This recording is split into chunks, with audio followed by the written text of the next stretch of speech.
It is officially the week of opening day, so of course I had to drop probably the best MLB ranking predictions on this website. What's going on, guys? It's the King of Orange 61st and I'm back with another video, and of course I'm just kidding about that first part. In a lot of ways, I don't know what I'm talking about. I just talk into a mic and I give my opinions, but I do have clear reasonings for why I put these teams where they are on this list. So hopefully you enjoy, subscribe if you're new, like the video, and let's get right into it. I've talked a lot about the AL East, so let's get through that really quickly. At number 5, I got the Toronto Blue Jays. At number 4, I got the Tampa Bay Rays. Number 3, I got the Baltimore Orioles. Number 2, I got the Boston Red Sox. And number 1, I got my New York Yankees. The reason why the Yankees are number 1 is because they have, even with Gerrit Cole out, a much better rotation than the Orioles. The lineup between Boston and New York is comparable. And I also do not believe as much in that Boston rotation outside of Garrett Crochet and Tanner Houck. For Baltimore, you lose Anthony Santander and you lose Corbin Burnes, 2 all-stars for your team. How do you replace them? By getting Tomoyuki Sugano, getting Charlie Morton, and getting Tyler O'Neill. I like the Gary Sanchez deal, getting one of the best backup catchers in ball. I really wanted the Yankees to get Gary Sanchez to be a backup to Austin Wells, sort of have a reunion. But that's just not enough to replace the production that you got out of Santander and Corbin Burnes. That's why I think this team takes a step back. And of course with Boston, they're going to take a step forward, and that's why I have them at number 2. They're going to make this tough. All 3 of those teams are going to make this division tough. That's why I'm not doing record predictions. You can't really tell on March 24th, oh, this team's going to have 94 wins compared to this team that has 96. I have no fucking clue what the records are going to be. This is just, in my opinion, the Yankees are the most well-balanced team in this division. They've got a starting rotation that still has an ace without Gerrit Cole in Max Fried. Once Luis Gil comes back, he's going to be a talented 3. You still got Carlos Rodon coming off of a pretty nice 2024. Clark Schmidt will be back within the next couple weeks of opening day. He's going to be a solid 3 or 4. Marcus Stroman starts off hot, and we got the rookie in Will Warren, along with an offense that still has Aaron Judge, along with Cody Bellinger and Paul Goldschmidt. Austin Wells coming off of a great year in 2024. Jason Dominguez will be replacing Alex Verdugo for 162. The Yankees roster as a whole, in my opinion, is the most well-balanced roster in this entire division, and they are an Aaron Judge injury away from making this division kind of flip on its head. Before right now, I have those top 3. Tampa Bay, I contemplated putting them over to Baltimore, if I'm being completely honest. But Shane McClanahan already has gone down with an injury. Yes, it's best case scenario, but that pitching staff has done nothing but get injured. Now that they are starting off the same exact way, if it walks like a duck and it quacks like a duck, it's probably a duck. These guys are most likely going to be injured again this season. It's kind of sad because this is one of the most talented rotations in all of Major League Baseball. I was bringing it up with Francis from NYY Underground in my last video. If you haven't checked out that interview, watch till the end. There will be a card with that interview. Watch that interview. That was a great time talking with Francis. But anyways, back to the list. Toronto, that's just a hodgepodge of weirdness at this point. What does Bo Bichette do? Does Vladimir Guerrero Jr. do that again in his contract year? How does the contract year affect Vladimir Guerrero Jr.? I just don't think that team has enough. To me, I think they finish with 80 wins. And look, if Bo Bichette becomes an all-star again, they could probably move up to 4th, especially if the Rays injuries start to get crazy. But anyways, that's my 5 in the AL East. I don't want to take too much time in that division.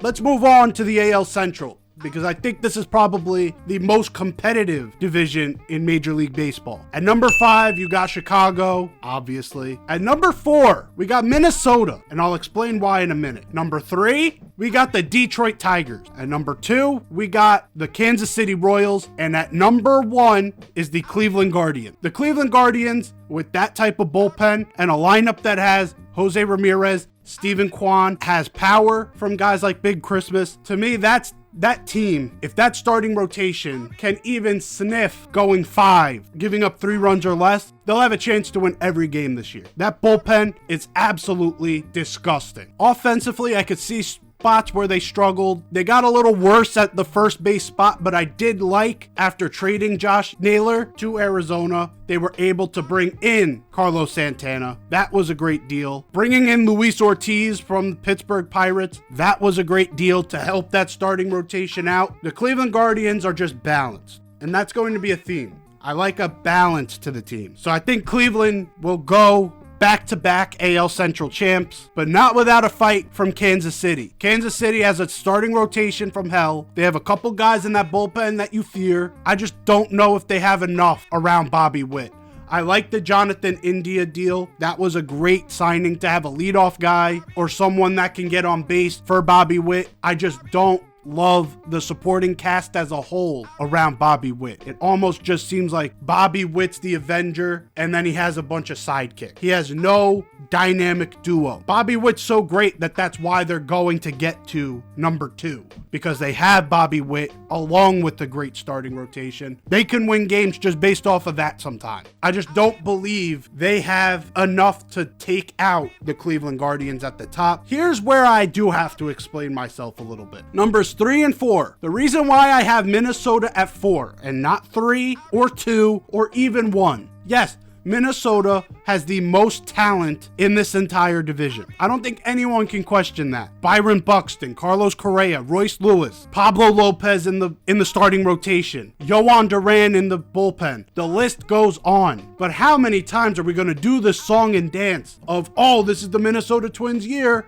Does Buxton stay healthy? Does Correa stay healthy? Does Royce Lewis stay healthy? Royce Lewis is already starting the year on the injured list, and he may even take a month to get back. Carlos Correa's leg is all fucked up. That's why he didn't sign with the Mets or the Giants. Byron Buxton, if he plays a full 162, someone go play the fucking lottery, because I think there's better odds of winning that than Byron Buxton playing an entire 162 games. And Byron Buxton's one of my favorite players in the league. But we have to stop believing this Minnesota Twins team will stay healthy or consistent for 162. And I'm almost being proactive and being too harsh because I want to be pleasantly surprised by that. But I just know what I am expecting out of this team, and I am expecting injuries and what ifs. That's what this team provides me. And for the Detroit Tigers, they have the AL Cy Young. They have deepened this lineup a bit, adding Gleyber Torres. Hopefully this year, Kerry Carpenter can play against both sides of the plate because he's not horrible against lefties. I don't know why they just shield him from that. Hopefully they get a jolt from Colt Keith, but health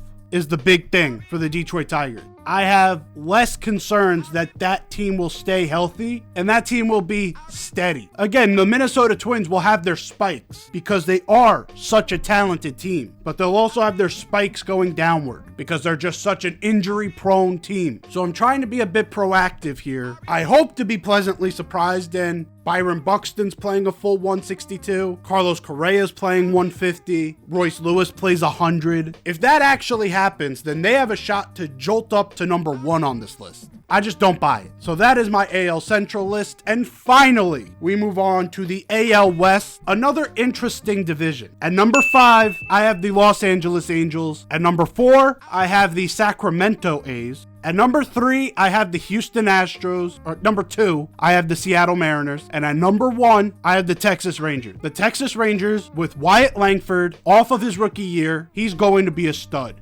Corey Seager, stud. Marcus Semien, stud. In that rotation, it's hard because I want Jacob deGrom to be healthy so bad, but I almost have to stay consistent. But even without him, adding a guy like Kumar Rocker to that rotation is huge. Knowing that he's going to be in that rotation 1 out of every 5 days, that's another guy that you can rely on there. And their bullpen is still great. To me, this team, the most balanced team in the AL West, it's a big theme here. They have a great balance with their rotation. If DeGrom can turn back the clock one more time, this team is a dark horse to win the World Series. At number 2, I wish I could say the same thing about Seattle, because they have probably the best rotation in baseball and possibly one of the better rotations we've seen in quite a while. But this team refuses to spend on the offense. There's 2 teams in Major League Baseball that refuse to spend on bats: the Pittsburgh Pirates and the Seattle Mariners. Seattle, I can't trust their offense because unless Julio Rodriguez breaks out and Cal Raleigh has another career year topping what he's done the last few years. One of your biggest X factors is Randy Arozarena. And then what? JP Crawford? This lineup is just too weak for me to think that they won't be losing one-run games all year. Because yeah, their rotation is going to give them 6 innings of no-run ball most days. Once that bullpen comes in and that offense continues to struggle, someone has to score. And I don't trust Seattle to be that team to score. But they will win games just based off of their rotation from time to time. They still have Julio Rodriguez, who hopefully breaks out this year. They still do have Cal Raleigh, who will have a great year. They have to do something about that batter's eye, or this team has no shot of winning a division again. And now Houston at 3. This sounds like hater shit, but there is good reasoning. Losing Bregman is tough. Losing Kyle Tucker is tough. And this team, who was the pinnacle of consistency since 2015 almost, this year they're coming in with more questions than answers. Right now, Jose Altuve looks horrid in left field. Does that experiment last? And if it does, how bad is it? Is he worse than Yordan out there? Is Cam Smith, although I believe he's a stud, and he's playing like a stud in spring training, does it translate right away?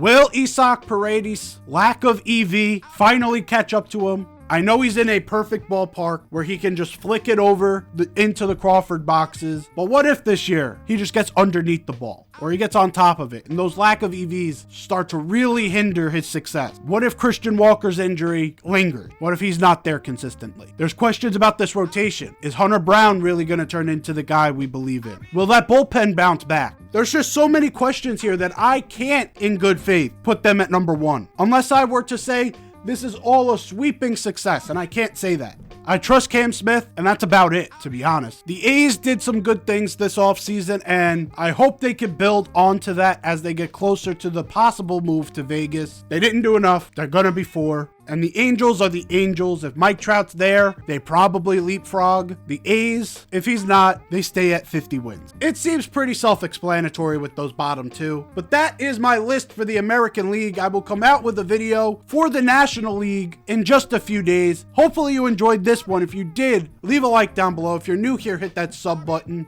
Check out my interview with Francis from NYY Underground.